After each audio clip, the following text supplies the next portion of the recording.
सो hey everyone, आप लोग का बहुत बहुत स्वागत है आपके अपने यूट्यूब चैनल स्टडी पॉइंट रहा में। तो गाइज आप लोगों के लिए मैं लेकर आई हूँ रेलवे एनटीपीसी एग्जाम 2025 का जो है ये जो 6 जून का जितना भी शिफ्ट हुआ था उन सभी शिफ्टों को हम एनालाइज करेंगे एक एक करके, और जितने भी प्रश्न हैं उन सारे प्रश्न को डिटेल में हम पढ़ेंगे। तो गाइस मैं आपको एक चीज़ बता देती हूँ कि ये जो 6 जून का जो शिफ्ट होता है या 5 जून जो भी आपका एनटीपीसी का एग्ज़ाम होता है वो हमें तब पता चलता है जब आंसर की रिलीज़ होता है, तब हमें उसका क्वेश्चन देखने को मिलता है।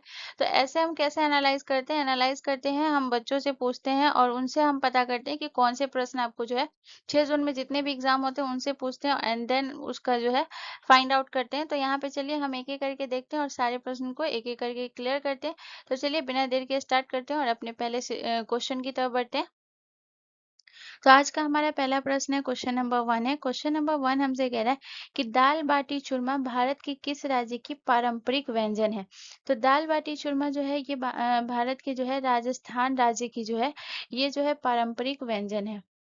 इसके बाद अगर मैं बात करूँ महाराष्ट्र की, तो महाराष्ट्र का कौन सा पारंपरिक व्यंजन है? तो मिसल पाव। मिसल पाव जो है याद रखिएगा ये महाराष्ट्र का पारंपरिक व्यंजन है, मिसल पाव। इसके बाद अगर मैं तेलंगाना की अगर मैं बात करूँ, तो तेलंगाना का जो है ये कौन सा डिश है? हैदराबादी बिरयानी। हैदराबादी बिरयानी जो है यहाँ का पारंपरिक व्यंजन है, बिरयानी, ठीक है। इसके बाद अगर मैं बात करूँ आपका जो है सिक्किम, सिक्किम का जो है ये मोमो जो है यहाँ का पारंपरिक व्यंजन है, ये आपको याद रखना है। अब जैसे कि मैं आपको कुछ और राज्य भी बताऊंगी, तो जैसे कि दाल बाटी चूरमा पूछा गया, तो जरूरी नहीं है आपके शिफ्ट में दाल बाटी चूरमा ही पूछा जाएगा। बहुत सारे पूछ सकते हैं, आपको हैदराबाद का पूछ सकता है, सिक्किम का पूछ सकता है, हरियाणा का पूछ सकता है। तो यहाँ पे हम एक एक करके देखेंगे। तो यहाँ पे जो है सबसे पहले अगर हम बात करें हरियाणा की, अगर मैं बात करूँ हरियाणा की, तो हरियाणा का जो है पारंपरिक व्यंजन कौन सा है गाइस? तो यह देखिएगा हरियाणा का पारंपरिक व्यंजन जो है ये है बाजरे की खिचड़ी, ठीक है ना, बाजरे की खिचड़ी, बाजरे की खिचड़ी, ठीक है। इसके बाद आपको याद रखना है, अगर मैं केरल के पारंपरिक व्यंजन की बात करूंगी, केरल हो गया। इसके बाद जो है उत्तराखंड की भी मैं पारंपरिक व्यंजन की बात करूंगी, ठीक है, उत्तराखंड। तो यहाँ पे जितना भी मैं राज्य लिखाऊंगी वो सारे आपके बहुत इंपॉर्टेंट होने वाले, तो इसे नोट करिएगा। अगर केरल की मैं बात करूँ, तो यहाँ का सबसे लोकप्रिय व्यंजन कौन सा है? अप्पम, ठीक है, अप्पम है। उसके बाद अगर मैं उत्तराखंड की बात करूँ, तो उत्तराखंड का जो है ये कौन सा है guys? तो याद देखिएगा कंडाली का साग जो है, कंडाली का साग ये उत्तराखंड का सबसे पारंपरिक व्यंजन है, कंडाली का साग, कंडाली का साग, ठीक है। इसके बाद अगर मैं बात करूँ तो आपका कौन सा है? तो गाइज मैं यहाँ पे आपके सारे राज्य के बारे में बताऊंगी जो कि इम्पोर्टेंट है, क्योंकि ना यहाँ से जरूरी नहीं है आपसे कोई एक ही राज्य के बारे में पूछेगा, कोई भी राज्य का पूछ सकता है। तो ये आपको पता होना चाहिए, ठीक है ना। इसके बाद अगर मैं मणिपुर की बात करूँ, मणिपुर, तो मणिपुर का जो है यह पारंपरिक व्यंजन कौन सा है? तो मणिपुर का है इरोम्बा, ठीक है ना। मणिपुर का कौन सा है? तो यह देखिएगा इरोम्बा, ये मणिपुर का पारंपरिक व्यंजन है। इसके अलावा अगर मैं बात करूँ, फिर से मैं यहाँ पे जो है राज्य लिखाती हूँ। जैसे कि अगर मैं बात करूँ आपका जो है अरुणाचल प्रदेश हो गया, अरुणाचल प्रदेश, अरुणाचल प्रदेश का कौन सा है? उसके बाद अगर मैं बात करूंगी तो यहाँ पे जो है कर्नाटक की भी मैं बात करूंगी, यहाँ का भी पारंपरिक व्यंजन की अगर मैं बात करूँ। इसके बाद जो है गोवा की भी मैं बात करूंगी, गोवा हो गया। इसके अलावा अगर मैं बात करूँ तो आपका त्रिपुरा हो गया, ठीक है। तो यहाँ पे अगर मैं बात करूँ अरुणाचल प्रदेश का पारंपरिक व्यंजन कौन सा है guys? तो याद रखिएगा अरुणाचल प्रदेश का जो पारंपरिक व्यंजन है वो है आपका थुक्पा सूप, ठीक है ना, थुक्पा सूप, ये अरुणाचल प्रदेश का पारंपरिक व्यंजन है। कर्नाटक की अगर मैं बात करूँ तो कर्नाटक का कौन सा है? तो कर्नाटक का है, याद रखिएगा अक्की रोटी। कर्नाटक का सबसे प्रसिद्ध व्यंजन कौन सा है? तो कर्नाटक का प्रसिद्ध व्यंजन है अक्की रोटी। उसके बाद अगर मैं गोवा की बात करूँ तो गोवा का है क्रैब, क्रैब। और वहीं अगर मैं त्रिपुरा की बात करूँ तो त्रिपुरा का है सबसे पारंपरिक व्यंजन चखवी। इसके अलावा अगर मैं बात झारखंड हो गया। इसके बाद जो है आपका कौन सा रहा? झारखंड की भी मैं बात करूंगी, झारखंड हो गया। और इसके बाद आपको याद रखना है मिजोरम, ठीक है। ये सारे राज्य का आपको याद रखना है। तो झारखंड की अगर मैं बात करूँ तो झारखंड का कौन सा है? तो झारखंड का सबसे प्रसिद्ध है गाइस, आपको याद रखना है धुसका, ठीक है ना। झारखंड का सबसे प्रसिद्ध कौन सा है? तो याद रखिएगा धुसका है, धुसका, ठीक है। इसके बाद अगर मैं बात करूँ मिजोरम, मिजोरम का कौन सा है? तो मिजोरम का है मीसा माच पोरा, मीसा, मीसा माछ पोरा। ये जो है मिजोरम का सबसे प्रसिद्ध व्यंजन है, ठीक है। चलिए अब हम नेक्स्ट क्वेश्चन की तरफ चलते हैं। अगला क्वेश्चन हमारा क्वेश्चन नंबर 2 है गाइस। क्वेश्चन नंबर 2 कह रहा है कि नॉर्थ साउथ कॉरिडोर और ईस्ट वेस्ट कॉरिडोर किस शहर में मिलते हैं। तो बहुत इंपॉर्टेंट है, नॉर्थ साउथ और ईस्ट वेस्ट कॉरिडोर आपको बताना है। तो ये आपका मिलता है कहाँ? भोपाल में, झांसी में, इंदौर में या उज्जैन में। तो ये झांसी में मिलता है, ठीक है। ऑप्शन बी हमारा करेक्ट आंसर हो जाए। और झांसी आपका कहाँ पड़ता है? तो झांसी आपका पड़ता है उत्तर प्रदेश में। तो जरूरी नहीं कि आपसे झांसी दे, उत्तर प्रदेश भी दे सकते हैं ऑप्शन में। तो यह देखिएगा उत्तर प्रदेश में पड़ता है। अब अगर मैं बात करूँ तो यहाँ पे आपको याद रखना है, पहला आपको कौन सा याद रखना है? North, north, north south corridor जो है आपका, नॉर्थ साउथ कॉरिडोर, ठीक है। नॉर्थ साउथ कॉरिडोर जो है पहले आपसे पूछता है कि नॉर्थ साउथ कॉरिडोर जो है ये कहाँ से कहाँ तक फैला हुआ है। इससे याद रखिएगा नॉर्थ साउथ कॉरिडोर जो है ये आपका है श्रीनगर से कन्याकुमारी तक फैला हुआ है, ठीक है ना। श्रीनगर से, श्रीनगर से कन्याकुमारी तक। श्रीनगर से कन्याकुमारी, कन्याकुमारी आपका कहाँ है? तो कन्याकुमारी आपका तमिलनाडु में है। और श्रीनगर आपका कहाँ है? तो याद रखिएगा श्रीनगर है आपका जम्मू कश्मीर में। तो ये आपको याद रखना है कि ये जो है श्रीनगर से कन्याकुमारी तक फैला हुआ है। अब अगर मैं आपसे ये पूछूं कि श्रीनगर से लेकर कन्याकुमारी तक आपका कौन सा जो है राजमार्ग जो है आपका यहाँ से यहाँ तक फैला हुआ है, यानी कि श्रीनगर से वो स्टार्ट होता है जम्मू कश्मीर से और लास्टली आपका जो है कन्याकुमारी तक है। तो बताइए कौन सा आपका राष्ट्रीय राजमार्ग है, वो आपको बताना है कमेंट करके, ठीक है ना। इसके अलावा अगर मैं आपको नेक्स्ट अगर मैं बताऊं दूसरा आपका कौन सा है, दूसरा है आपका east west corridor. East west corridor जो है ये आपका कहाँ तक फैला हुआ है? कॉरिडोर। तो ये आपको याद रखना है कि जो आपका ईस्ट वेस्ट कॉरिडोर है ये आपका है सिलचर से पोरबंदर तक फैला हुआ है, ठीक है ना। ये आपका कहाँ से फैला हुआ है? सिलचर से, सिलचर से पोरबंदर तक, ठीक है। तो अगर मैं बात करूँ सिलचर जो है ये आपका कहाँ पड़ता है? तो सिलचर जो है ये आपका असम में पड़ता है, ठीक है ना। सिलचर आपका कहाँ पड़ता है? असम में पड़ता है। और जो है पोरबंदर आपका कहाँ पड़ता है? पोरबंदर आपका गुजरात में पड़ता है, ठीक है। तो ये आपको याद रखना है। अब जो मैंने आपको बोला था कि जो आपका नॉर्थ साउथ कॉरिडोर है जो कि आपका श्रीनगर से कन्याकुमारी तक फैला हुआ है, तो यहाँ से आपका कौन सा राष्ट्रीय राजमार्ग है यहाँ पे? तो याद रखिएगा ये है आपका NH 44, ठीक है ना। राष्ट्रीय राजमार्ग जो है आपका 44 है। अगर इसकी मैं बात करूँ तो याद रखिएगा ये है भारत का सबसे लंबा, भारत का सबसे लंबा,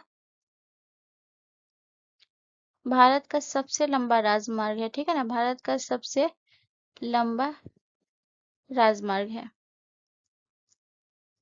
और ये जो है राजमार्ग है ये आपका कहाँ से कहाँ तक फैला हुआ है? तो ये आपका फैला हुआ है, आपको याद रखना है जम्मू से लेकर,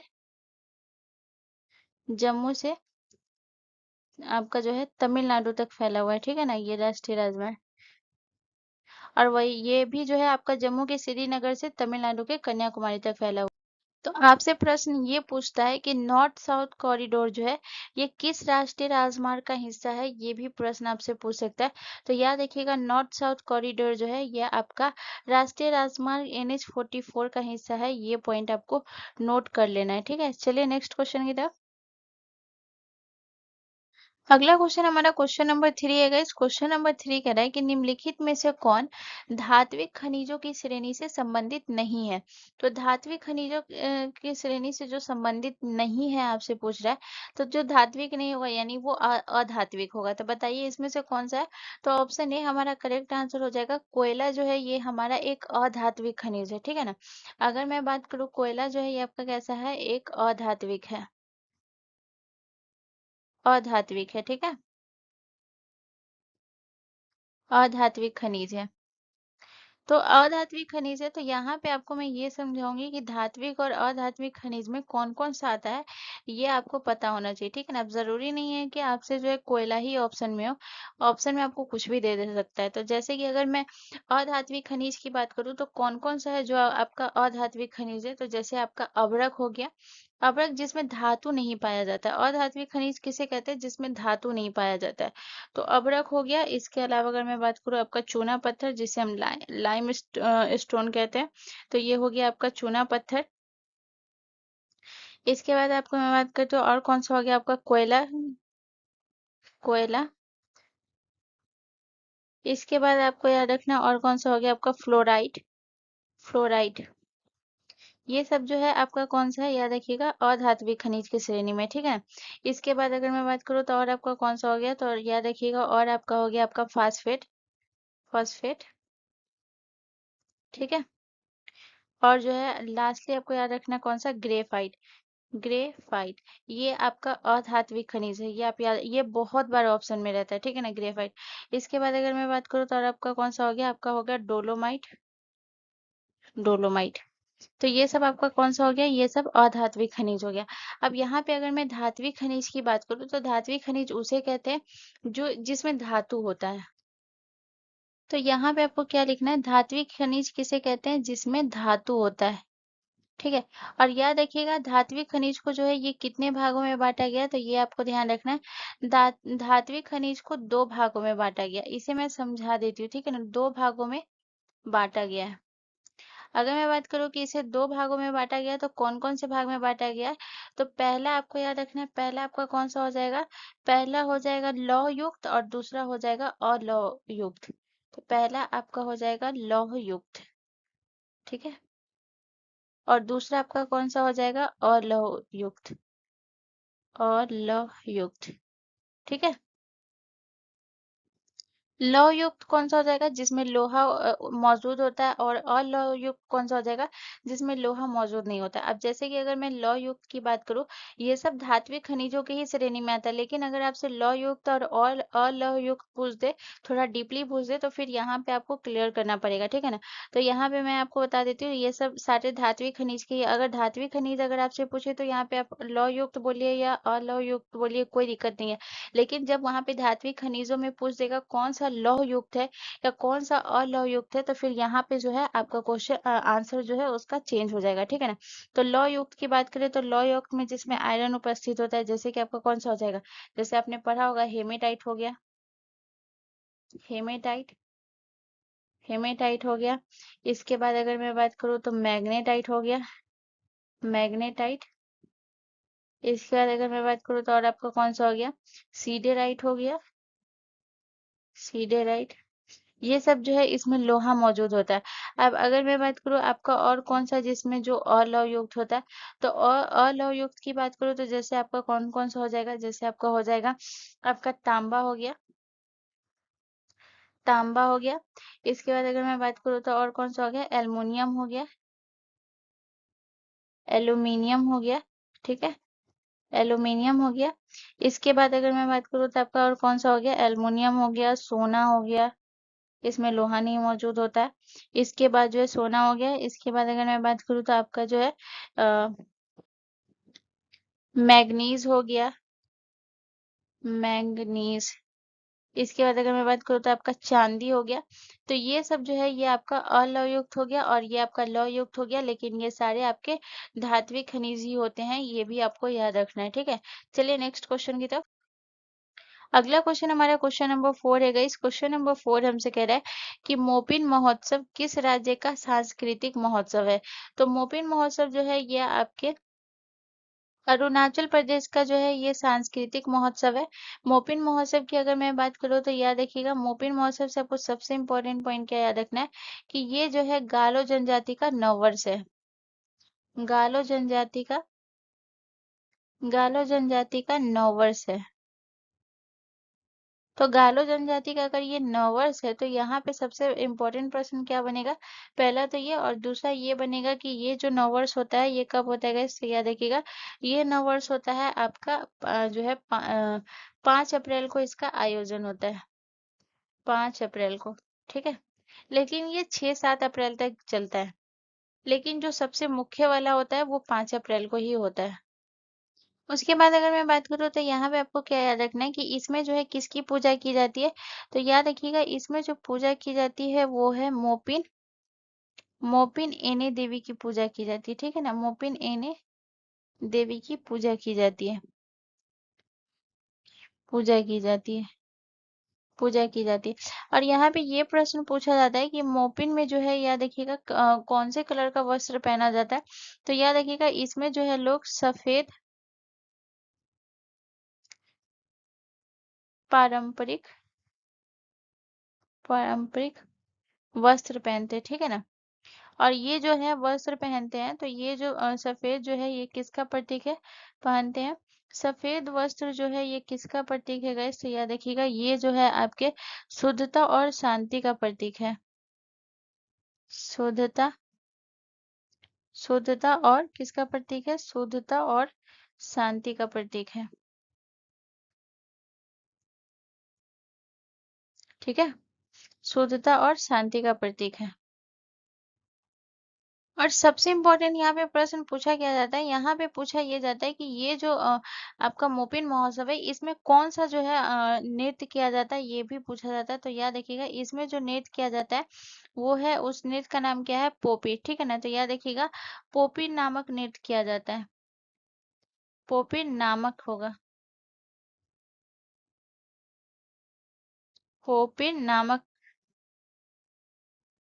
पोपी नामक नृत्य किया जाता है। ये आपको याद रखना है, ठीक है ना। पोपी नामक नृत्य किया जाता है। इसके अलावा अगर मैं बात करूं, अगर आपसे ये पूछ देगा इसकी ये जो आपका मोपिन महोत्सव है ये अरुणाचल प्रदेश में होता है, लेकिन आपसे ये थोड़ा डीपली पूछ दे कि अरुणाचल प्रदेश के किस जिले में होता है, तो ये भी आपको याद रखना है कि ये अरुणाचल प्रदेश के जो है पूर्व सियांग जिले में होता है, ठीक है ना, पूर्व सियांग। और याद रखिएगा पूर्व सियांग और पश्चिमी सियांग जिलों में होता है, ठीक है ना, पश्चिमी, पूर्व सियांग और पश्चिमी सियांग जिलों में ये होता है, ठीक है। ये भी आपको याद रखना है। अब जैसे अगर मैं बात करूँ, अब आ जाते हैं झारखंड। झारखंड में आपका कौन सा फेस्टिवल होता है, तो झारखंड में होता है आपका सरहुल, सरहुल फेस्टिवल, ठीक है ना। सरहुल फेस्टिवल जो है ये झारखंड में होता है। वहीं अगर मैं मेघालय की अगर मैं बात करूँ तो मेघालय में आपका बेहदीन खलम त्योहार होता है, ठीक है ना, बेहदीन, बेहदीन खलम। और याद रखिएगा और कौन सा होता है, वांगला, वांगला महोत्सव होता है। इसके बाद अगर मैं बात करूँ मणिपुर में, मणिपुर में आपका कौन सा महोत्सव होता है, तो याद रखिएगा मणि संगाई महोत्सव, ठीक है ना। संगाई महोत्सव जो है ये कहाँ होता है guys? तो याद रखिएगा संगाई महोत्सव जो है ये आपके मणिपुर का महोत्सव है, ठीक है। चलिए नेक्स्ट क्वेश्चन की तरफ। अगला क्वेश्चन हमारा क्वेश्चन नंबर 5 है गाइस। क्वेश्चन नंबर 5 हमसे कह रहा है कि शांति का नोबेल पुरस्कार किस नगर में दिया जाता है, तो शांति का जो नोबेल पुरस्कार है ये आपका ओस्लो में दिया जाता है, ठीक है ना। ऑप्शन सी हमारा करेक्ट आंसर हो जाएगा। और ये जो है आपको याद रखना है, बहुत इंपॉर्टेंट प्रश्न है, ठीक है ना। तो याद रखिएगा शांति का नोबेल पुरस्कार जो है ये कौन से नगर में दिया जाता है, ओस्लो में। नोबेल पुरस्कार की अगर मैं बात करूँ तो ये मैं आपको पढ़ा चुकी हूँ, जो लोग भी मेरे वीडियो देख रहे होंगे उन्हें पता होगा। तो यहाँ पे अगर मैं नोबेल पुरस्कार की अगर मैं बात करूँ तो सबसे पहले अगर हम बात करते हैं कि इस पुरस्कार की जो है ये स्थापना कब हुई थी, तो स्थापना और शुरुआत दोनों अलग अलग है, ठीक है ना। तो अगर अगर आपसे स्थापना पूछेगा तो इसका स्थापना हुआ था 1900 में। लेकिन अगर हम बात करें कि इस पुरस्कार की जो है शुरुआत कब हुई थी, अगर आपसे ये पूछे तो ये आपको ध्यान रखना है, इस पुरस्कार की शुरुआत हुई थी 1901 में, ठीक है ना। तो ये दोनों डेट याद रखिएगा, इसमें बहुत लोग कंफ्यूज हो जाते हैं, ठीक है ना। तो स्थापना और शुरुआत ये दोनों अलग अलग आपको याद रखना है, ठीक है।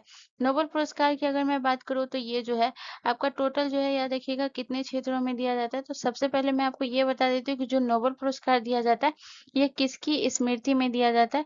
तो याद रखिएगा ये जो नोबेल पुरस्कार दिया जाता है ये अल्फ्रेड नोबेल के जो है याद रखिएगा उनकी स्मृति में दिया जाता है, ठीक है ना।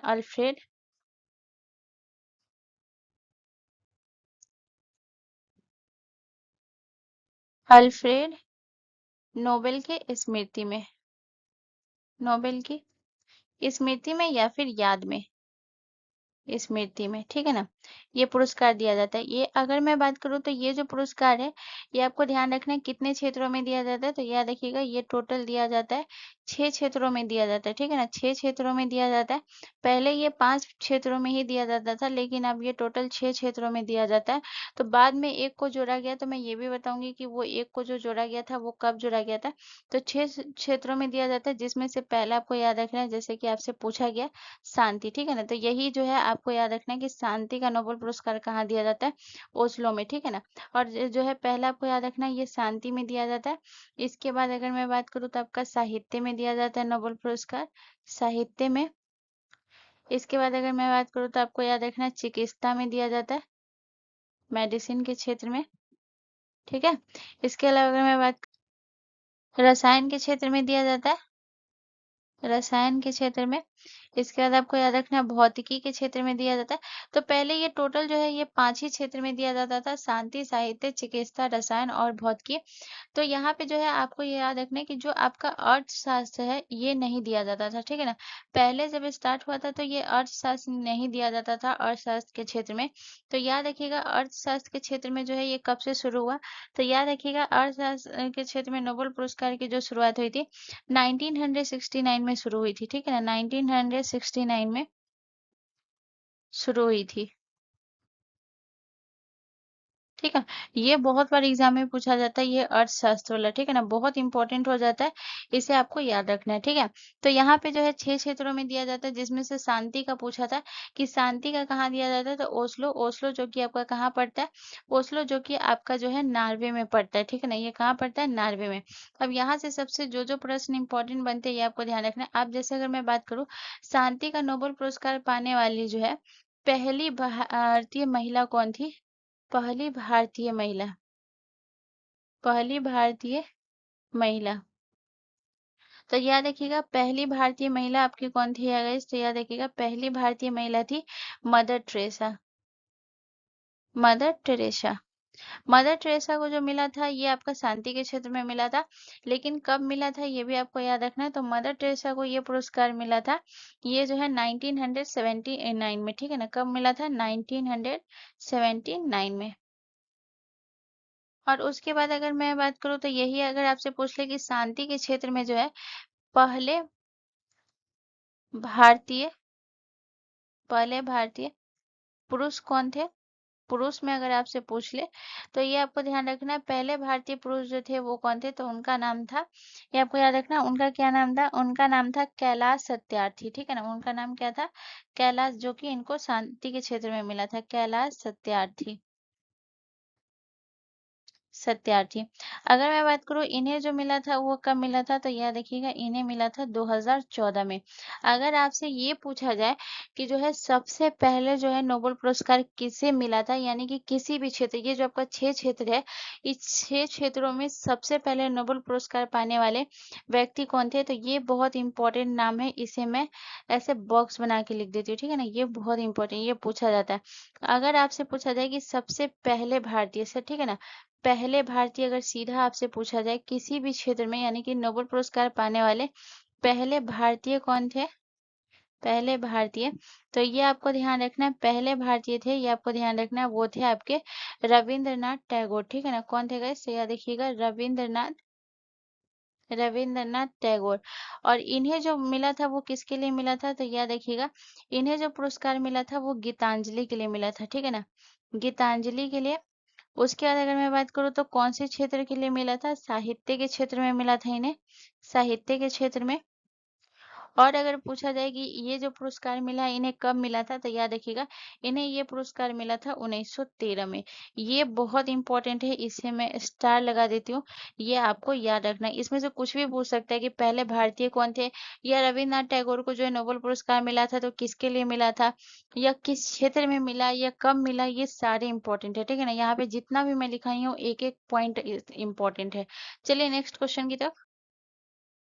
अगला क्वेश्चन हमारा क्वेश्चन नंबर 6 है गाइस। क्वेश्चन नंबर 6 हमसे कह रहा है कि खाद्य एवं कृषि संगठन का मुख्यालय कहाँ स्थित है? तो खाद्य एवं कृषि संगठन का मुख्य रोम में है, ठीक है ना? तो ऑप्शन ए हमारा करेक्ट आंसर हो जाएगा। रोम जो कि आपका कहाँ पड़ता है? रोम आपका इटली में पड़ता है। रोम आपका कहाँ पड़ता है? इटली में, ठीक है। अब यहाँ पे अगर मैं खाद्य एवं कृषि संगठन की अगर मैं बात करूँ तो इसका जो है फुल फॉर्म क्या होता है? तो एफ ए ओ, एफ से आपका क्या होता है? फूड, ठीक है ना। एफ से आपका क्या होता है? फूड, फूड एंड एग्रीकल्चर, ठीक है ना। Food and agriculture.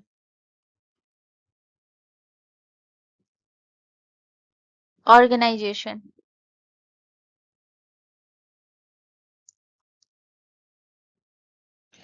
Food and और एग्रीकल्चर ऑर्गेनाइजेशन इसका फुल फॉर्म होता है। अब यहाँ पे जो है सबसे इम्पोर्टेंट हम बात करेंगे इसका स्थापना कब हुआ था, इसका मुख्यालय कहाँ है, एक एक पॉइंट को देखेंगे। तो सबसे पहले अगर मैं इसकी स्थापना की बात करूँ तो इसका स्थापना हुआ था 16 अक्टूबर 1945 को हुआ था। 16 अक्टूबर 1945 को हुआ था।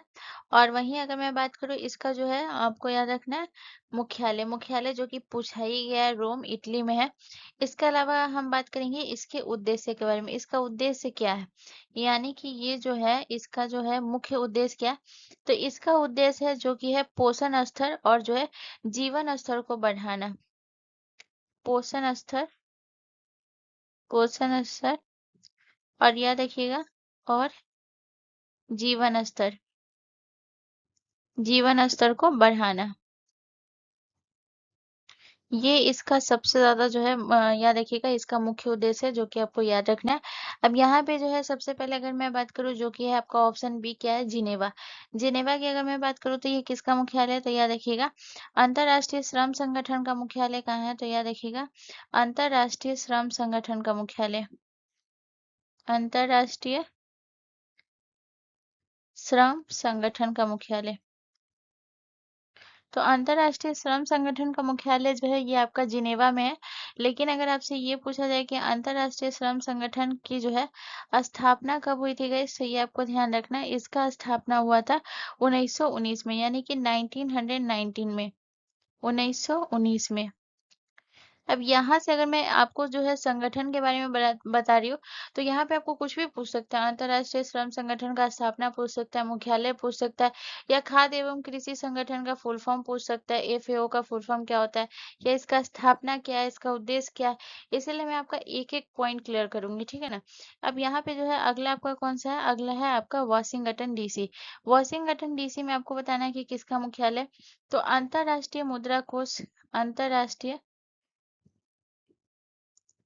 अंतर्राष्ट्रीय मुद्रा कोष का जो है आपको ध्यान रखना है, मुद्रा कोष इसका जो है यह देखिएगा मुख्यालय कहाँ है, वाशिंगटन डीसी में है।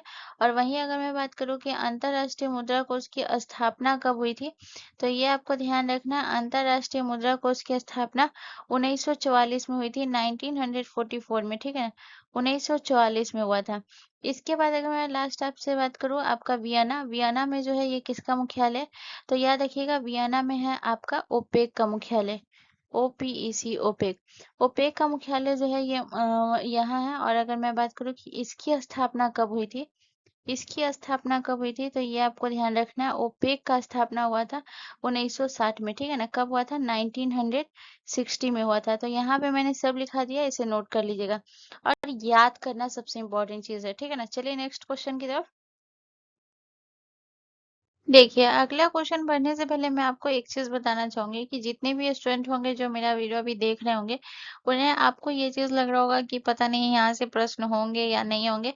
तो मैं आपसे सिर्फ एक ही चीज़ पूछूंगी कि गाइस जो आपने पढ़ा है, आप एनटीपीसी का तैयारी कर रहे थे तो आपको पता होगा कि आपने टेस्ट सीरीज वगैरह भी दिया होगा, पढ़ाई भी की होगी, तो आपको पता होगा कि एनटीपीसी में किस टाइप के प्रश्न पूछे जाते हैं, कैसे प्रश्न पूछे जाते हैं। क्योंकि जब हम पढ़ाई करते हैं तो हमें उसका अंदाजा होता है, तभी तो हम उसके अकॉर्डिंग तैयारी करते हैं, तो हमें पता चलता है कि एग्जाम में कैसे प्रश्न आने वाले, इसका हमें आइडिया हो जाता है।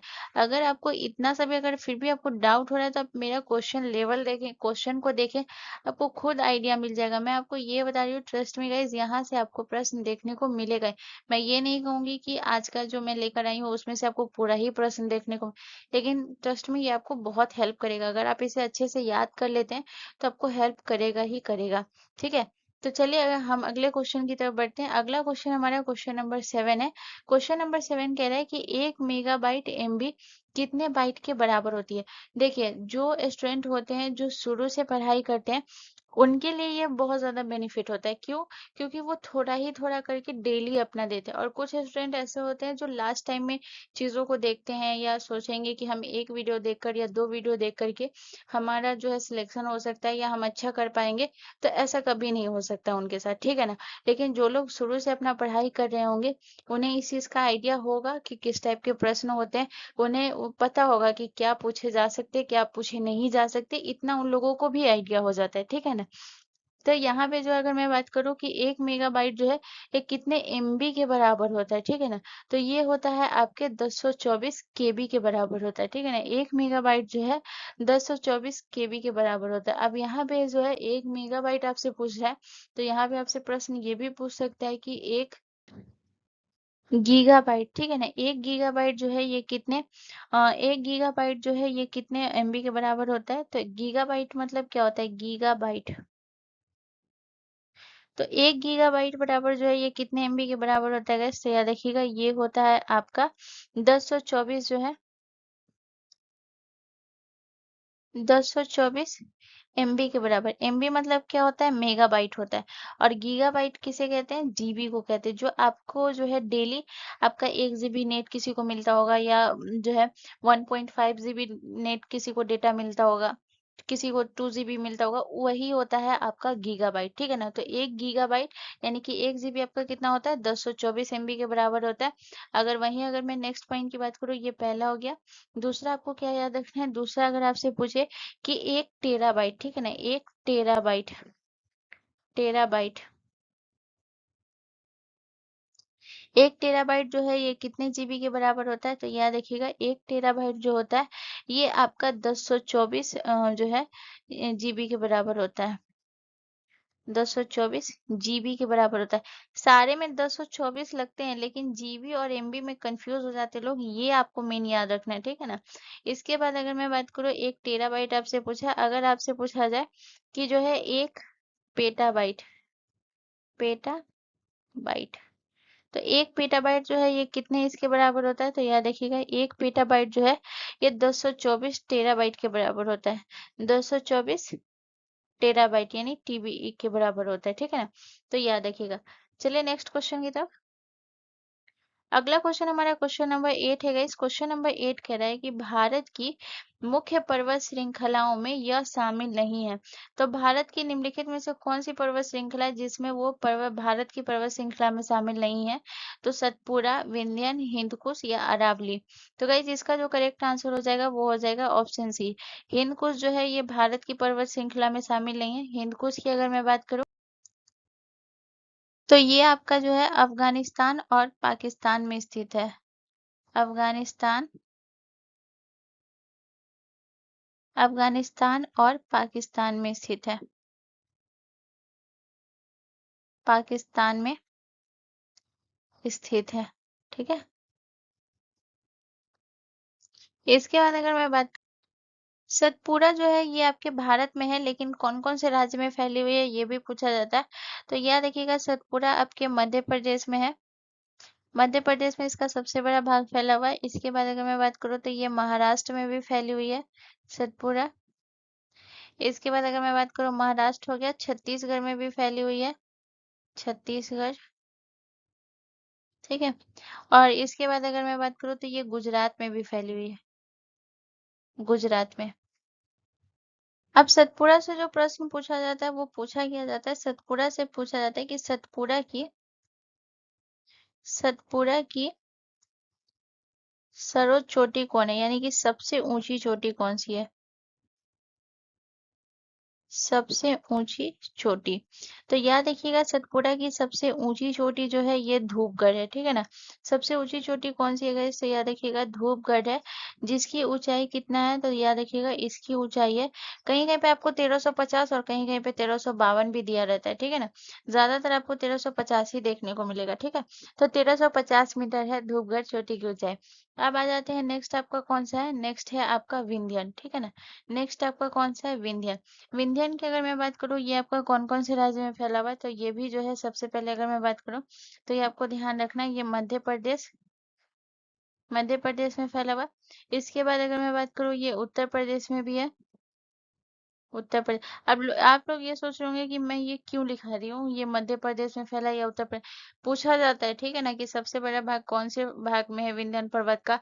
या फिर आपसे ये भी पूछा जाएगा कि निम्नलिखित में से जो है विंध्य पर्वत का विस्तार कौन से राज्य में नहीं है या कौन से राज्य में है। इस टाइप के प्रश्न भी रहते हैं, तो ये सारे बहुत इंपॉर्टेंट है, इसलिए मैं लिखा रही हूँ, ठीक है ना। उत्तर प्रदेश हो गया, इसके बाद जो है विंध्य आपका बिहार में भी है फैला हुआ, राजस्थान में है, राजस्थान हो गया, इसके अलावा गुजरात हो गया, और जो है लास्ट आपको रखना है याद गुजरात। इसके बाद आपको याद रखना है छत्तीसगढ़। तो इसका जो है कौन कौन से राज्य में फैला हुआ है ये आपको याद रखना है। अगर मैं बात करूँ तो ये आपको ध्यान रखना है कि विंध्यन की अगर मैं बात करती हूँ तो इसका जो है सबसे ऊंचा चोटी कौन सा है। विंध्य की सबसे ऊंची चोटी, सबसे ऊंची चोटी। तो विंध्यन की जो सबसे ऊंची चोटी है वो कौन सी है, बहुत लोगों को नहीं पता होगा।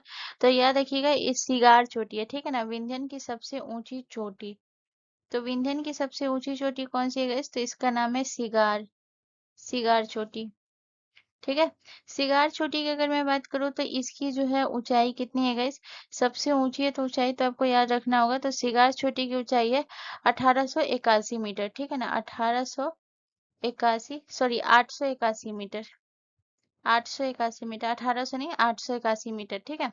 और ये जो है आपका मालवा क्षेत्र में स्थित है। इसके बाद जो है नेक्स्ट अगर मैं बात करूँ अगला आपका कौन सा है, तो अगला है आपका अरावली। अरावली जो है ये भारत की सबसे प्राचीन पर्वतों में से सबसे प्राचीन पर्वत है, प्राचीन पर्वतों में से एक नहीं, अरावली जो है सबसे प्राचीन पर्वत है भारत की, ठीक है ना। तो अगर मैं अरावली की अगर मैं बात करती हूँ तो ये आपको ध्यान रखना है। तो सबसे बड़ा भाग लगभग 80% भाग जो है राजस्थान में अरावली का है, ठीक है ना, राजस्थान में फैला हुआ है। इसके बाद अगर मैं बात करूँ तो गुजरात में है, गुजरात। इसके बाद आपको याद रखना है हरियाणा में है, हरियाणा।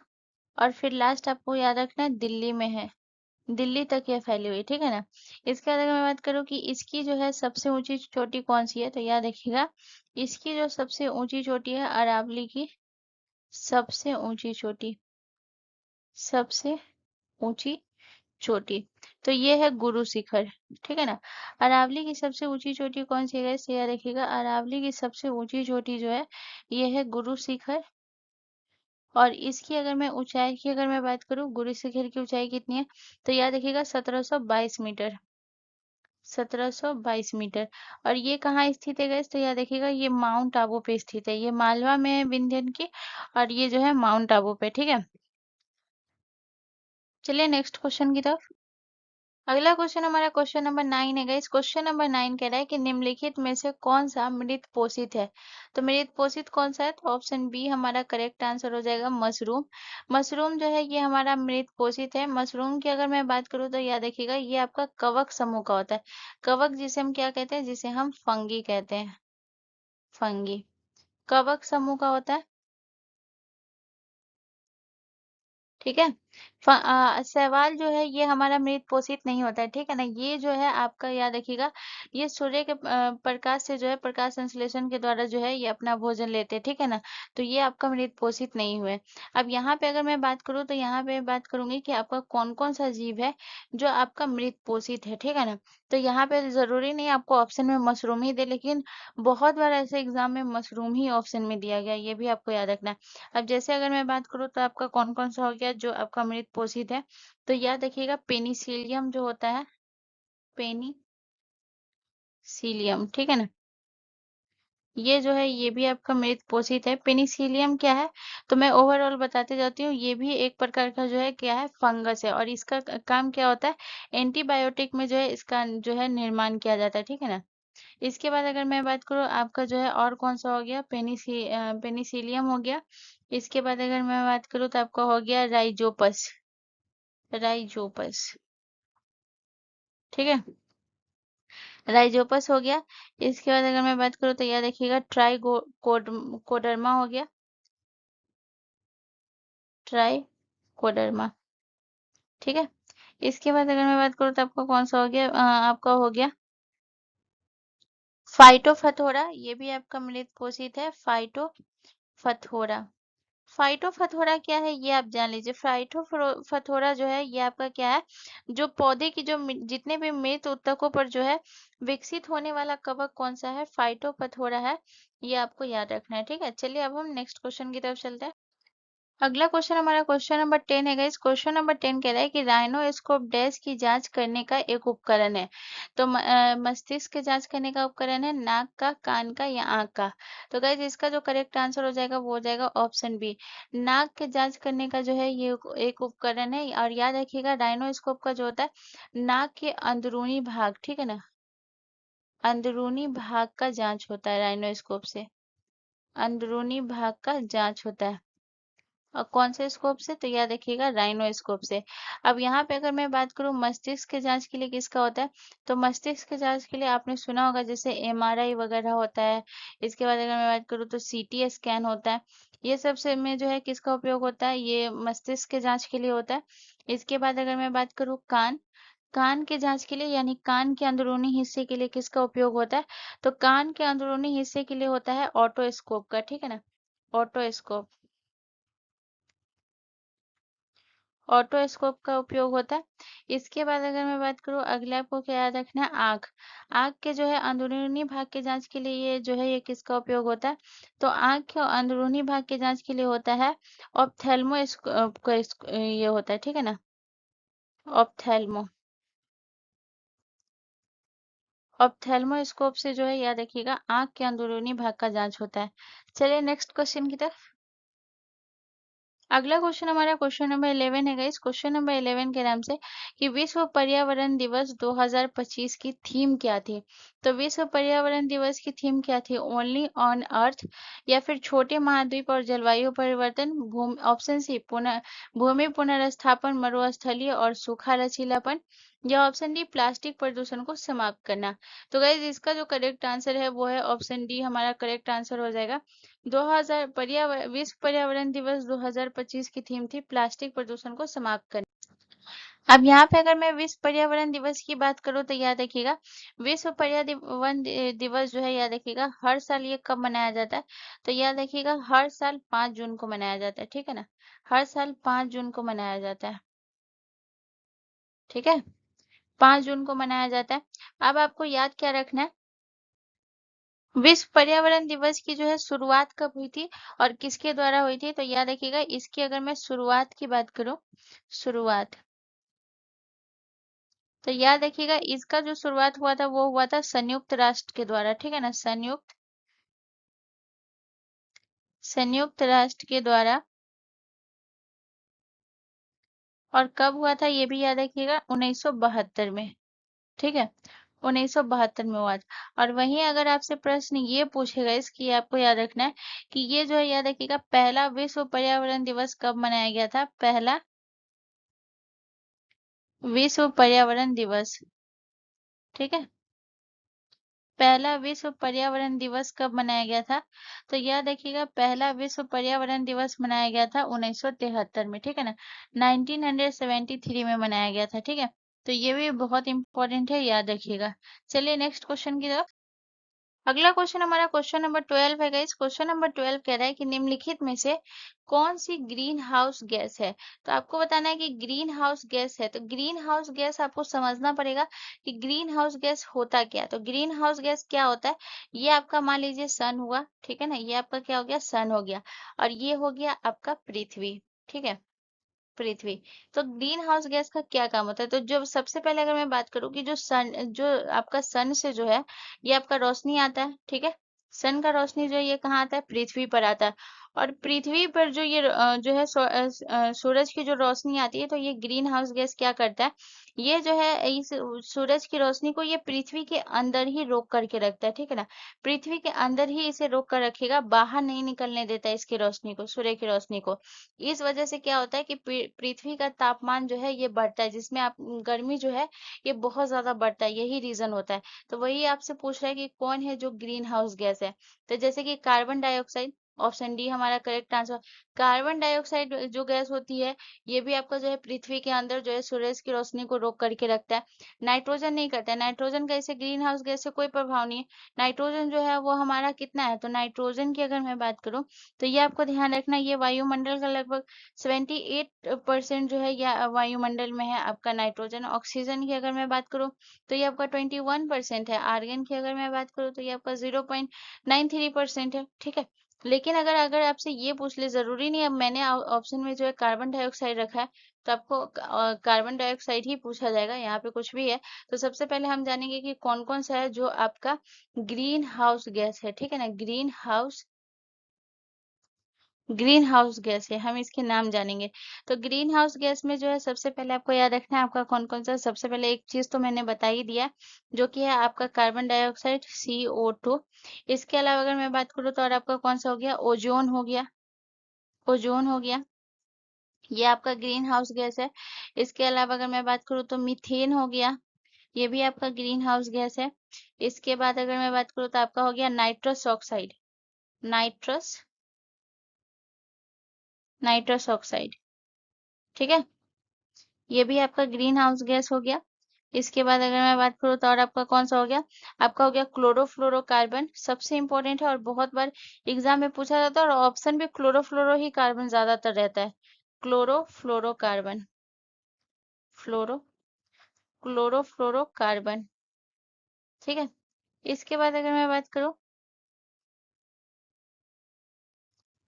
हाइड्रोफ्लोरोकार्बन हो गया। हाइड्रोफ्लोरोकार्बन, हाइड्रोफ्लोरोकार्बन हो गया, ये भी आपका ग्रीन हाउस गैस है, ठीक है ना।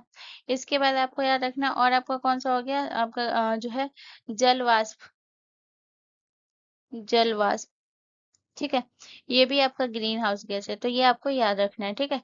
चलिए नेक्स्ट क्वेश्चन की तरफ। अगला क्वेश्चन हमारा क्वेश्चन नंबर 13 है गाइस। क्वेश्चन नंबर 13 के नाम से कि संविधान का कौन सा अनुच्छेद सर्वोच्च न्यायालय के न्यायाधीश के महाअभियोग के लिए प्रावधान करता है। तो ये जो क्वेश्चन है ये मैं आपको बताती हूँ, ये 6 जून के अकॉर्डिंग नहीं, ये 5 जून के अकॉर्डिंग है, ठीक है ना। ये जो है एनटीपीसी के 5 जून के अकॉर्डिंग ये प्रश्न पूछा गया था, जिसमें आपके जो है आर्टिकल से पूछा गया था, और जो कि ये आर्टिकल से पूछा गया था क्वेश्चन, और वो भी आपके हाई कोर्ट से पूछा गया था। क्या पूछा गया था कि संविधान का कौन सा अनुच्छेद है जो सर्वोच्च न्यायालय के न्यायाधीशों के महाभियोग के लिए प्रावधान करता है। अब यहाँ पे तो प्रश्न ये है, लेकिन जो लोग भी डीपली पढ़े रहेंगे उन्हीं को आंसर पता होगा, क्योंकि सब लोग इतना ही पढ़ते हैं कि महान्यायालय से जो है सर्वोच्च न्यायालय से हमारा कौन सा आर्टिकल संबंधित है, 124। लेकिन यहाँ पे तो अब आपको भाग भी दे दिया है, 2, 4, 3, 6। तो यहाँ पे जो है ये सब जानना जरूरी है। चलिए हम एक एक करके एक एक पॉइंट को देखते हैं, ठीक है ना। तो सबसे पहले जो पूछा गया है कि सर्वोच्च न्यायालय के न्यायाधीशों के महाभियोग के लिए जो प्रावधान किया गया, वो आर्टिकल है आपका 124 का, जो आपका भाग 4 है, ठीक है ना। ऑप्शन बी हमारा करेक्ट आंसर हो जाएगा, ठीक है। तो सबसे पहले जो है ये तो आप समझ गए कि आर्टिकल 124 भाग 4 से संबंधित है, लेकिन महाभियोग के बारे में हम समझेंगे। महाभियोग के बारे में क्या समझेंगे कि अगर ये प्रस्ताव पारित कब होगा, कौन से बहुमत के द्वारा, तो याद रखिएगा इसमें जो है विशेष बहुमत लगेगा। विशेष बहुमत लगेगा। विशेष बहुमत आपका कितना हो जाता है, विशेष बहुमत यानी कि आपका 2/3 बहुमत चाहिए, ठीक है ना, विशेष बहुमत चाहिए। और दूसरा आपका कौन सा चाहिए, दूसरा आपका चाहिए राष्ट्रपति का, राष्ट्रपति का, राष्ट्रपति मंजूरी। अगर ये दो चीज हो जाता है, राष्ट्रपति की मंजूरी और विशेष बहुमत, तो क्या है ना कि ये प्रस्ताव जो है ये क्या हो जाएगा, प्रस्ताव पारित हो जाएगा। प्रस्ताव पारित हो जाएगा, ठीक है। अगर मैं बात करूँ तो यहाँ पे आपको ध्यान रखना है कि अब तक जो ऐसा कोई भी जो है न्यायाधीश नहीं है, सर्वोच्च न्यायालय का न्यायाधीश, जिस पर महाभियोग लगाया गया है। लेकिन 2 न्यायाधीश ऐसे भी हैं जिन पे जो है याद रखिएगा महाभियोग तो नहीं लगाया गया, लेकिन इनका जो है प्रस्ताव जो है वो लाया गया था, जिसमें ये प्रस्ताव पारित नहीं हुआ था। लेकिन जो है आपको याद रखना है कि ये जो है प्रस्ताव लाया गया था, 2 न्यायाधीश के लिए जो है प्रस्ताव लाया गया था। प्रस्ताव लाया गया, लाया गया, लेकिन सफल नहीं हुआ, ठीक है ना, लेकिन सफल नहीं रहा। सफल नहीं रहा। अब अगर मैं बात करूं कि वो दो न्यायाधीश कौन कौन से जिनके प्रति लाया गया था, तो पहला नाम जो है वो आपको याद रखना है, वो कौन से है? न्यायमूर्ति वी रामास्वामी। ठीक है ना, पहला नाम क्या है? न्यायमूर्ति वी रामास्वामी। वी रामा स्वामी, इनके प्रति आया था प्रस्ताव, लेकिन ये प्रस्ताव कब आया था ये भी याद रखिएगा। तो इनके प्रति जो प्रस्ताव आया था वो आया था 1993 में, यानी कि 1993 में। ठीक है। और जो है दूसरे न्यायमूर्ति कौन थे जिनके प्रति जो है वो प्रस्ताव आया लेकिन सफल नहीं हुआ? तो दूसरे न्यायमूर्ति थे सौमित्र सेन। ठीक है ना, न्यायमूर्ति न्यायमूर्ति सौमित्र सौमित्र सेन। ठीक है ना, न्यायमूर्ति सौमित्र सेन। इनके प्रति जो प्रस्ताव आया था वो कब आया था? 2011 में। ये याद रखिएगा कि इन दोनों के प्रति महाभियोग का प्रस्ताव लाया गया था लेकिन पारित नहीं हुआ था, ये आपको याद होना चाहिए। ठीक है ना। अब यहाँ पे जो है हम एक एक करके डिस्कस करेंगे। जैसे सबसे पहले अगर मैं बात करूँ कि आपका जो है आर्टिकल यानी कि अनुच्छेद 124 के भाग 2 में क्या है, तो अनुच्छेद 124 भाग 2 में जो है ये सर्वोच्च न्यायालय के जो न्यायाधीश की जो है नियुक्ति से संबंधित है। ठीक है ना। ये सभी तो आपको पता होगा कि सर्वोच्च न्यायालय से जो है ये आपका कौन सा है, अनुच्छेद 124 संबंधित है। ठीक है ना। और अनुच्छेद 124 का भाग 2 जो है इनकी नियुक्ति से संबंधित है।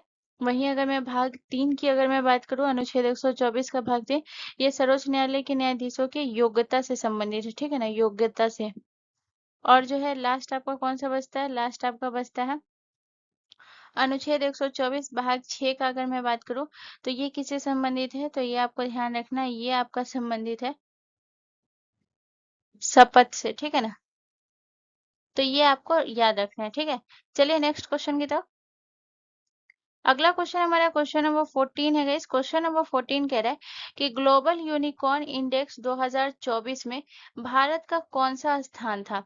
तो ग्लोबल यूनिकॉर्न इंडेक्स, सबसे पहले अगर मैं बात करूं तो यूनिकॉर्न मतलब होता क्या है?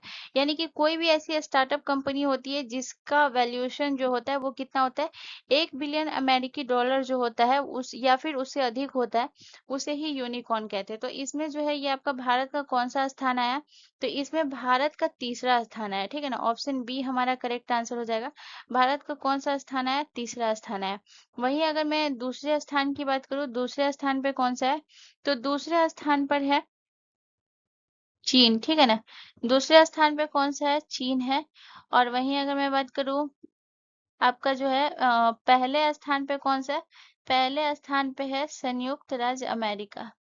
संयुक्त राज्य अमेरिका जो है ये आपके पहले स्थान पे है। ठीक है। और वहीं अगर मैं चौथे स्थान की बात करूँ गाइस, तो याद रखिएगा चौथे स्थान पे कौन सा है? यूनाइटेड किंगडम यानी कि यूके। चौथे स्थान पे आपका कौन सा है? तो ये भी लिख लीजिएगा, चौथे स्थान पे है यूनाइटेड यूनाइटेड किंगडम। ठीक है। अब मैं यहाँ पे आपको लिखाऊंगी कुछ जो सूचकांक है यानी कि कुछ रिपोर्ट है, वो उसमें भारत का कौन सा स्थान था ये मैं लिखा रही हूँ। ठीक है ना। तो जैसे कि अगर मैं बात करूँ विश्व शांति सूचकांक में भारत का कौन सा स्थान है? वैश्विक वैश्विक शांति सूचकांक। ठीक है ना, वैश्विक शांति सूचकांक। तो याद रखिएगा वैश्विक शांति सूचकांक 2024 भी लिख लीजिए। ठीक है ना, 2024। इसमें जो है भारत का कौन सा स्थान है गैस? तो इसमें है भारत जो है वो 116वां है। ठीक है ना, भारत का स्थान कौन सा है? तो भारत का 116वां है। ठीक है, 116वां स्थान है। ठीक है। उसके बाद अगर मैं बात करूँ दूसरा आपको कौन सा याद रखना है? दूसरा याद रखना है विश्व प्रेस स्वतंत्रता सूचकांक। प्रेस स्वतंत्रता सूचकांक सूचकांक 2024। इसमें जो है भारत का कौन सा स्थान है? तो याद रखिएगा इसमें जो भारत का स्थान है वो है 159वां स्थान है भारत का। ठीक है। उसके बाद जो है तीसरा आपको एक और याद रखना है। तीसरा आपको कौन सा याद रखना है? तो आपको याद रखना है यात्रा और पर्यटन विकास सूचकांक। यात्रा और पर्यटन यात्रा और पर्यटन विकास सूचकांक।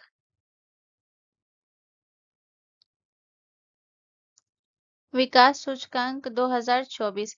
इसमें जो है भारत का कौन सा स्थान है? तो इसमें जो है भारत का स्थान है वो है 39वां। 39वां स्थान है भारत का। ठीक है, तो ये जो है आपको याद रखना है। ठीक है, चलिए नेक्स्ट क्वेश्चन की तरफ। अगला क्वेश्चन हमारा क्वेश्चन नंबर 15 है गाइस। क्वेश्चन नंबर 15 हमसे कह रहा है कि निम्नलिखित में से किस पदार्थ में मौलिक अम्ल पाया जाता है? तो बहुत इंपॉर्टेंट है, याद रखिएगा। मौलिक अम्ल जो है ये किस में पाया जाता है?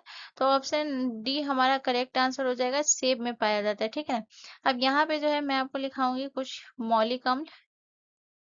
मौलिक अम्ल, ठीक है ना। तो मौलिक अम्ल की अगर मैं बात करूँ तो कौन कौन सा है जिसमें मौलिक अम्ल पाया जाता है? तो ये याद देखिएगा, जैसे मौलिक अम्ल की अगर मैं बात करूँ तो आपका सेब। सेब में जो है ये कौन सा अम्ल पाया जाता है? मौलिक अम्ल। इसके अलावा अगर मैं बात करूँ, नाशपाती हो गया, इसमें भी आपका मौलिक अम्ल पाया जाता है नाशपाती में। और इसके बाद अगर मैं बात करूँ तो आपका जो है अंगूर हो गया, अंगूर। और यह देखिएगा आपका जो है और कौन सा हो गया? स्ट्रॉबेरी। स्ट्रॉबेरी, इसमें भी आपका जो है मौलिक अम्ल पाया जाता है। ठीक है ना। इसके बाद आपको याद रखना है चेरी हो गया, चेरी में भी मौलिक अम्ल पाया जाता है। लेकिन अगर यही प्रश्न आपसे पूछ दे कि मौलिक अम्ल जो है आपको यहाँ पे जो है ऑप्शन आपको सेब, नाशपाती या स्ट्रॉबेरी, चेरी दे दे और पूछ दे कि निम्नलिखित में से मौलिक अम्ल जो है सबसे अधिक मात्रा में किस में पाया जाता है? तो ये आपको याद रखना है कि नाशपाती और सेब में जो है सबसे अधिक मात्रा में पाया जाता है।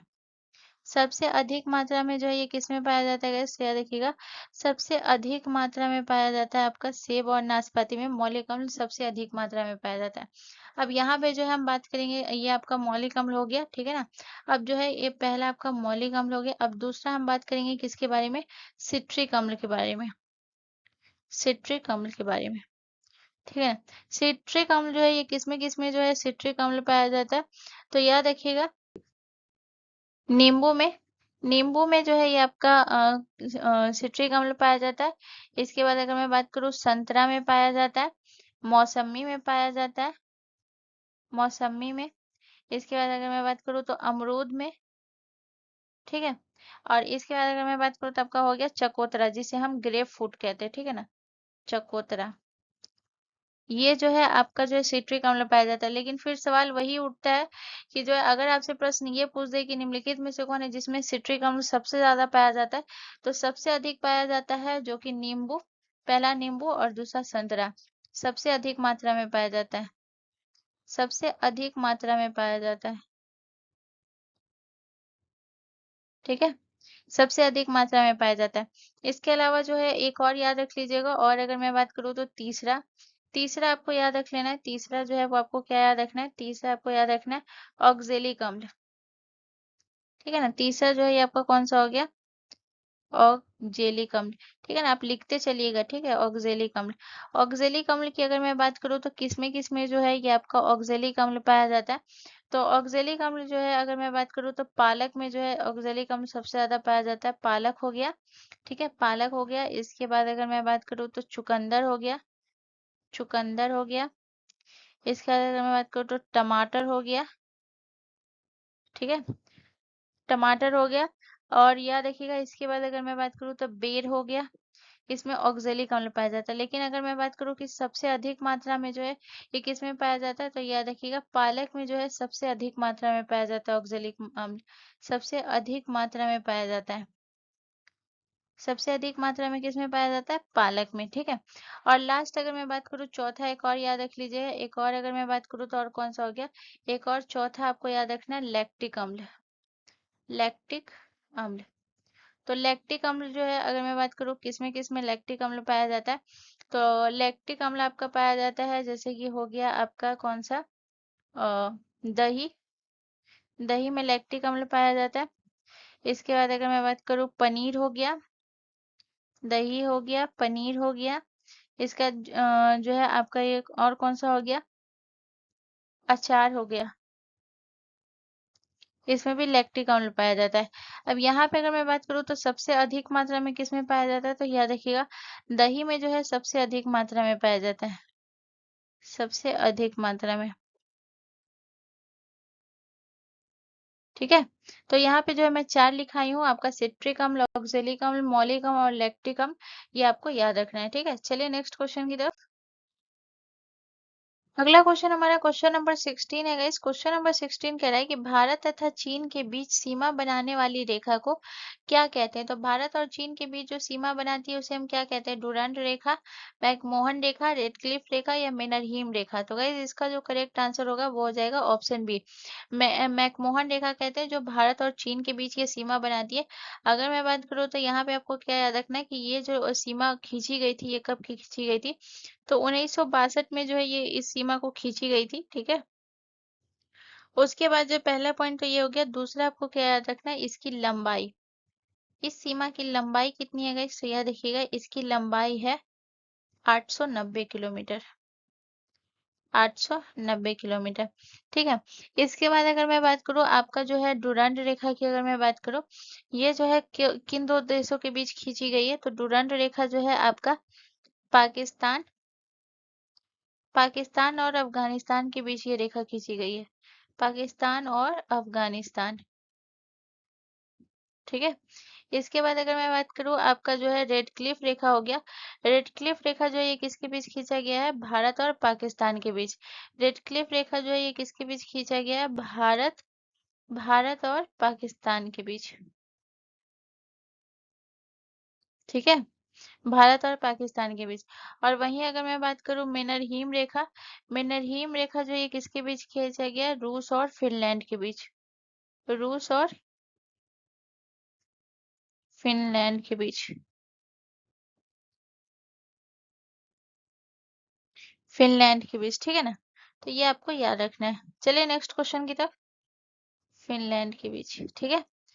यहाँ पे जो है फिनलैंड में से थोड़ा सा गलत हो गया, इसे मैं सही कर देती हूँ। फिनलैंड के बीच, ठीक है। चलिए नेक्स्ट क्वेश्चन की तरफ। अगला क्वेश्चन हमारा क्वेश्चन नंबर 17 है गाइस। क्वेश्चन नंबर 17 हमसे कह रहा है कि निम्नलिखित में से कितने राज्य की सीमा मिजोरम से लगती है। तो भारत की कितने राज्यों की सीमा जो है ये मिजोरम से लगती है। तो मिजोरम से किस से जो लगती है, वो 3 राज्यों की सीमा लगती है। ठीक है ना, ऑप्शन ए हमारा करेक्ट आंसर हो जाएगा। अब वो 3 राज्य कौन कौन से हैं, तो ये याद रखिएगा। पहला जो है 3 राज्यों की सीमा लगती है, जिसमें से पहला आपका हो गया असम।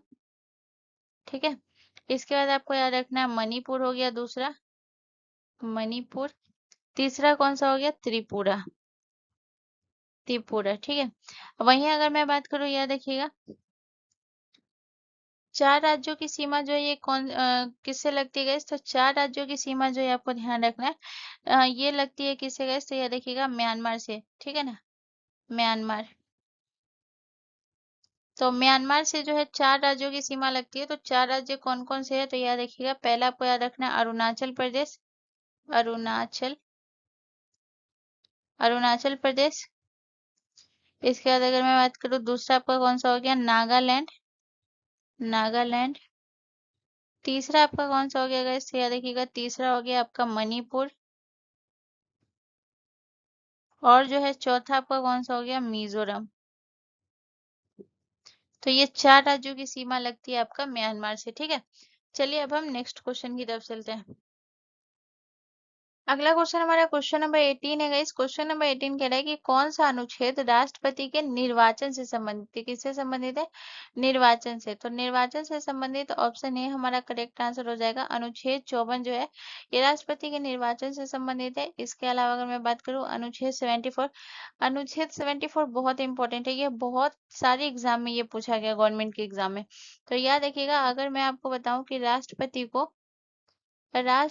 को सहायता और सलाह देने के लिए एक मंत्री परिषद होगा, ये किस आर्टिकल के तहत। सहायता, राष्ट्रपति को सहायता और सलाह देने के लिए, ठीक है ना। राष्ट्रपति को सहायता और सलाह देने के लिए एक मंत्री परिषद होगा। एक मंत्री परिषद होगा किस आर्टिकल के तहत गए, तो ये आपको याद रखना है। ये होगा आर्टिकल 74 के तहत, ठीक है ना। एक मंत्री परिषद होगा, मैं पूरा क्लियरली लिखा दियो। इसके बाद अगर मैं बात करूँ आपका जो है अनुच्छेद 72, अनुच्छेद 72 जो है ये किससे संबंधित है गाइस, तो यह देखिएगा। अनुच्छेद 72 जो है ये राष्ट्रपति की क्षमा दान शक्ति जो है ये किस आर्टिकल के तहत है। तो ये आपको ध्यान रखना है, राष्ट्रपति की क्षमादान शक्ति, ठीक है ना। राष्ट्रपति की क्षमादान शक्ति जो है ये किस आर्टिकल के तहत है? आर्टिकल 72 के तहत है। और वहीं अगर मैं बात करूँ अनुच्छेद 66 यानी कि आर्टिकल 66 ये उपराष्ट्रपति के निर्वाचन से संबंधित है। तो याद रखिएगा राष्ट्रपति के निर्वाचन से 54 है और उपराष्ट्रपति के निर्वाचन से कौन सा आर्टिकल संबंधित है? उपराष्ट्रपति के निर्वाचन से संबंधित है आपका कौन सा आर्टिकल 66, ठीक है ना, अनुच्छेद 66। चलिए नेक्स्ट क्वेश्चन की तरफ। अगला क्वेश्चन हमारा क्वेश्चन नंबर 19 है गाइस। क्वेश्चन नंबर 19 कह रहा है कि महाबोधि मंदिर भगवान बुद्ध से संबंधित 4 पवित्र स्थलों, ठीक है ना, 4 पवित्र स्थलों में से एक स्थित है। तो महाबोधि मंदिर जो है आपका भगवान बुद्ध से जो संबंधित है, ये 4 पवित्र स्थल है बुद्ध के। उनमें से जो एक संबंधित है वो कहाँ संबंधित है? ये आपसे क्वेश्चन पूछा है। तो तमिलनाडु में, बिहार में, कर्नाटक में या झारखंड में?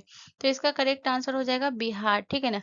अगर मैं बात करूँ बिहार के कहाँ गए, तो याद रखिएगा बिहार के ये बोध गया में स्थित है, ठीक है ना, बोध गया में तो अब यहाँ पे जो है प्रश्न आपसे ये पूछा गया है कि जो बुद्ध से संबंधित है 4 पवित्र स्थल है। अब 4 पवित्र स्थल है तो कहाँ कहाँ है और कौन कौन सा पवित्र स्थल है ये आपको पता होना चाहिए। तो अगर मैं 4 पवित्र स्थल की बात करूँ तो पहला आपका हो गया कौन सा, सारनाथ।